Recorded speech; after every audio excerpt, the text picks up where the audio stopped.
I want to begin with a question, not a declaration. Because any leader who begins with certainty has already stopped listening. Why would a man entrusted with the fragile destiny of a poor nation choose to build the largest statue of Jesus Christ on the African continent, knowing it would invite suspicion, ridicule, and judgment from every direction? I ask this question of myself before I ask it of you. I have watched power corrode men who once prayed with clean hands. I have seen promises spoken in the language of service, slowly rewritten in the language of survival. I have witnessed leaders begin with courage and end with walls, guards, and fear. And I learned something painful along the way. Power does not announce the moment it begins to rot. It whispers. We live in a time when every decision is interrogated, every symbol is weaponized, and every act of faith is reduced to strategy.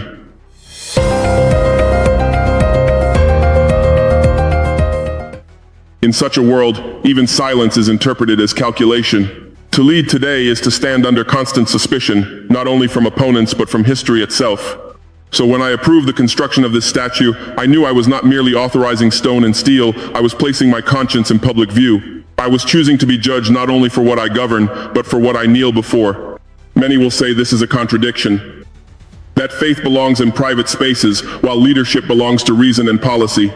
But I've learned that leaders who try to divide their soul from their authority eventually lose both. This statue is not an answer. It is a question made visible. It asks me, every morning, whether I still remember that I am not sovereign. It asks whether my authority serves life or merely preserves control. It asks whether I am still capable of bowing my head without cameras, without applause, without excuse. Before you decide what this act means, I ask only this.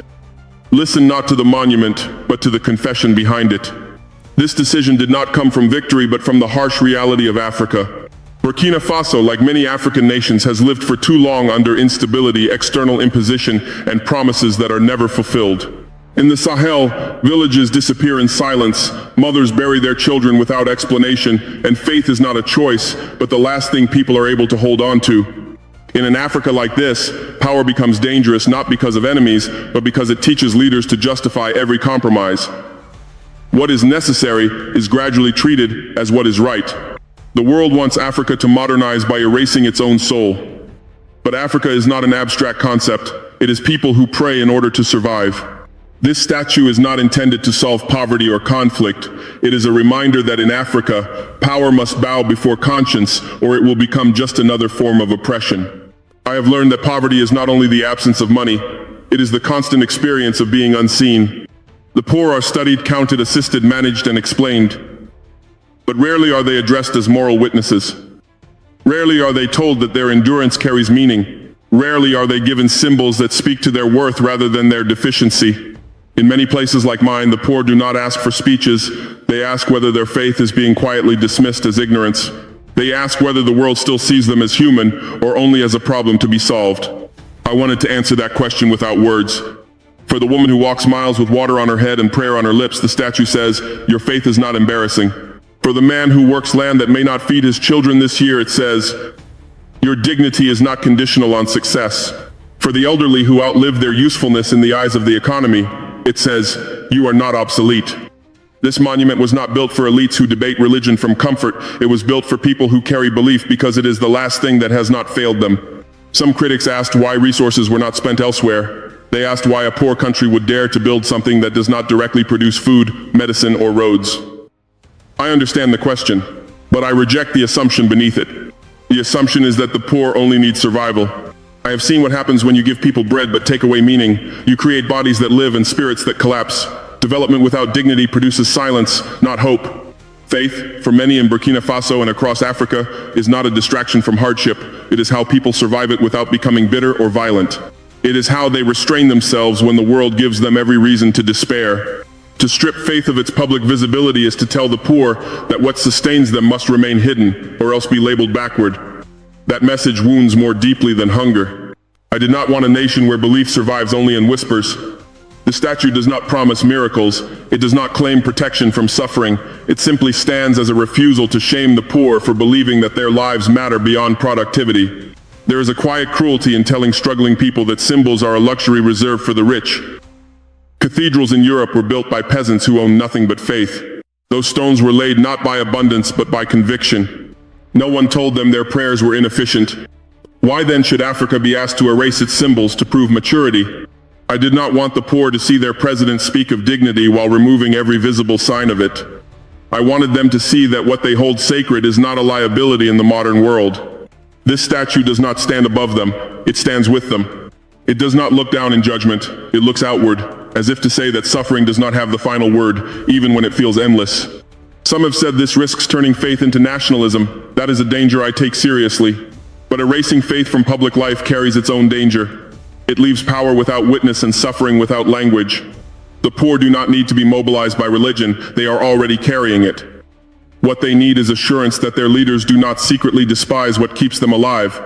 I wanted a child in a remote village to see that statue and know that belief is not a mark of shame. I wanted a mother to know that her prayers are not invisible to the nation she belongs to. This is not about elevating one religion above others. It is about acknowledging that faith, when lived humbly, gives the poor something politics cannot, a sense that their endurance is not meaningless. Jesus, in the way I understand him, never aligned himself with comfort, he aligned himself with the abandoned. That alignment matters in places where abandonment is routine. If this statue does anything, I hope it interrupts the lie that dignity must be earned through power. I hope it tells the poor that they are not forgotten, because they are quiet. A nation that only honors strength will eventually fear its own weakness. A nation that honors dignity can survive its wounds. This is what I wanted to give, even if imperfectly. Not an answer to poverty, but a refusal to reduce people to it. The most immediate resistance did not come from my own people. It came from far away, spoken in calm voices, written in polished language, delivered as concern. I was told repeatedly that Africa needs hospitals, not monuments, that food security matters more than symbols, that secular governance requires visible neutrality, that religion belongs in private spaces if a nation wishes to be taken seriously. I listened carefully, because not all criticism is hostile. Some of it is sincere, and Africa has suffered enough from leaders who dismiss all external voices as enemies. But beneath these arguments I heard something older and more troubling. I heard the assumption that Africa must first prove it can be rational before it is allowed to be spiritual. I heard the suggestion that our faith is a weakness to be managed, not a legacy to be respected. I heard a standard that was never applied equally. The same societies that advised me to remove religious symbolism are built upon it. Their cities are shaped by cathedrals. Their calendars are organized around Christian holidays. Their moral vocabulary is inseparable from centuries of theological thought. Their laws carry the imprint of belief, even when belief is no longer spoken aloud. They did not become modern by erasing their faith. They became modern by institutionalizing the moral fruits of it, then forgetting where those fruits came from. Africa is asked to skip that history. We are asked to inherit the conclusions without honoring the journey, to adopt the outcomes while amputating the roots, to speak of human dignity while pretending it emerged from nowhere. I was not willing to accept that bargain. When I am told that religion has no place in politics, I ask which politics? The politics of Africa, where faith restrains revenge in villages without courts, or the politics of the world, where faith symbols remain untouched, so long as they are ancient enough to be called heritage? Neutrality is not absence, it is a position. And too often, it is a position that protects the dominant worldview while presenting itself as universal reason. I was not building a monument to challenge the world. I was refusing to accept a double standard quietly. Africa has been disciplined for too long through advice that pretends to be objective while carrying cultural hierarchy. We are told what maturity looks like. We are graded on compliance. We are praised when we resemble others, and corrected when we resemble ourselves. This pressure is subtle. It does not threaten. It instructs. I was warned that this decision could affect partnerships, that donors might hesitate, that analysts would question my priorities, that I risked being labeled regressive, populist, or irresponsible. These labels matter in a world where perception becomes policy. I do not deny that hospitals are needed. I do not deny that roads, schools, and medicine save lives. I work toward those goals every day. But I reject the idea that the human being is sustained by infrastructure alone. A society without moral reference points does not become efficient, it becomes brittle, and brittle systems break under pressure. Those who urge me to choose between faith and development misunderstand both. Development without ethical restraint becomes extraction. Faith without humility becomes domination. The question is not whether symbols exist, but what they demand of those who stand beneath them. I did not build this statue to please my people or provoke the world. I built it because I refused to govern as if Africa must apologize for its soul in order to be respected. The world has many models of power. It has very few models of restraint. If Africa is to offer anything unique, it will not be by imitating the spiritual exhaustion of others. It will be by insisting that leadership remains accountable to something higher than survival and something deeper than efficiency.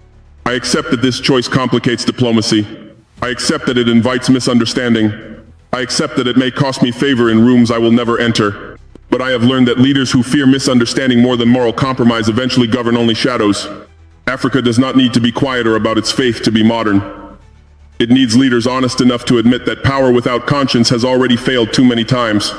The most dangerous conversations do not happen in public. They happen alone, late, when applause is gone and justification grows quiet. I did not fear criticism from abroad as much as I feared the slow corruption of my own intention. I asked myself questions that no advisor could answer honestly for me.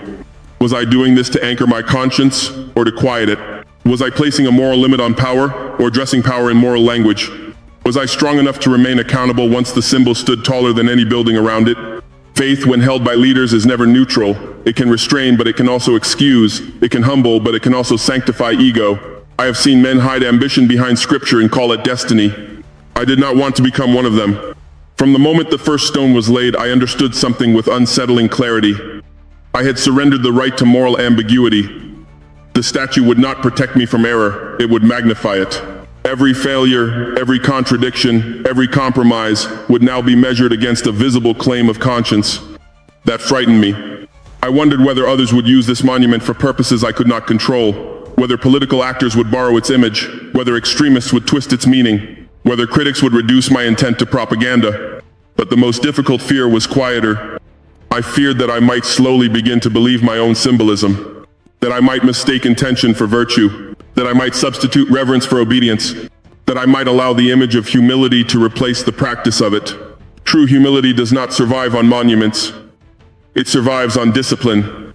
I returned often to a verse that refuses comfort. To walk humbly with God, not to speak humbly, not to appear humble, to walk humbly. That is a daily action, not a public posture. From that day forward, I made a private commitment that no one sees. Every decision touching force, punishment, or power must be interrogated twice, once by reason, once by conscience. If either refuses consent, the decision must wait. I will not claim perfection, I will not claim purity, I will not claim divine endorsement. Those claims destroy leaders faster than enemies ever could. What I claim is vigilance. The statue stands there not as a shield but as an accusation.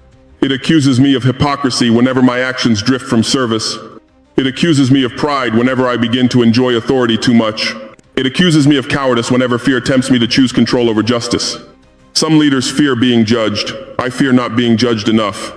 I accepted that from the moment this structure began to rise, I would live under a gaze that does not sleep, does not forget, and does not negotiate. If I ever become uncomfortable with that gaze, I will know that the problem is no longer the monument, it is me. There are decisions a leader can revise quietly, policies can be adjusted, strategies can be abandoned, words can be clarified. This is not one of those decisions. Once the statue began to rise, there was no honorable retreat, not because of pride, but because conscience does not allow reversals when the motive is restraint. You do not dismantle a mirror because it shows you what you would rather not see. I did not build this monument because I am certain history will be kind to me. History is rarely gentle with those who refuse simple categories. I built it because I do not want to be remembered as a man who preserved authority by abandoning his soul. To my Muslim brothers and sisters, I say this plainly. I did not raise this symbol to compete with your faith or diminish it. I raised it to confess my own accountability. The God who judges me for pride will judge me for injustice as well. Faith that fears the conscience of another has already become fragile. To Christians, especially those who see Jesus not as a banner but as a burden of responsibility, I ask for prayer rather than praise. Praise tempts leaders to believe they have arrived. Prayer reminds them they are still being examined. To the leaders of the Sahel, many of whom govern under impossible pressures, I offer no model, only a warning. Power without restraint does not make you strong. It makes you isolated. And isolation is where fear begins to rule. To the world watching from a distance, especially from societies that have grown tired of their own symbols, I ask only honesty. Do not ask Africa to amputate what you inherited. Do not demand that we become efficient at the cost of becoming empty. Progress that forgets its moral origin eventually consumes itself. This statue will not feed the hungry. It will not stop bullets. It will not heal wounds by itself. But it stands to remind those who command the feeding, the fighting, and the healing that they are not gods. And sometimes that reminder is the difference between restraint and catastrophe. I know some will continue to accuse me of mixing faith and power. I accept that risk. The greater danger, in my experience, is separating power from any moral witness at all. I do not ask the world to agree with me. Agreement is shallow. I ask only that you understand the fear behind this decision, the fear of becoming numb, the fear of explaining away suffering, the fear of waking up one day and realizing that authority has replaced accountability. This monument does not stand because I am confident. It stands because I am not. It stands because I need to be reminded that leadership is not about being right, but about being answerable. That the true measure of authority is not how much obedience it commands, but how much cruelty it refuses. Every morning when I see that figure standing in silence, I am forced to choose again. To serve or to dominate, to listen or to justify, to remain awake or to surrender to habit. If this story has held your attention, it is not because of the statue. It is because you recognize the struggle. You have lived long enough to know that there are no final victories in matters of conscience, only daily decisions. If you find yourself reflecting, questioning, or disagreeing, do not keep that silence to yourself. Speak, engage, leave your thoughts where others can wrestle with them too. And if you wish to continue walking through these conversations as they unfold, stay with us.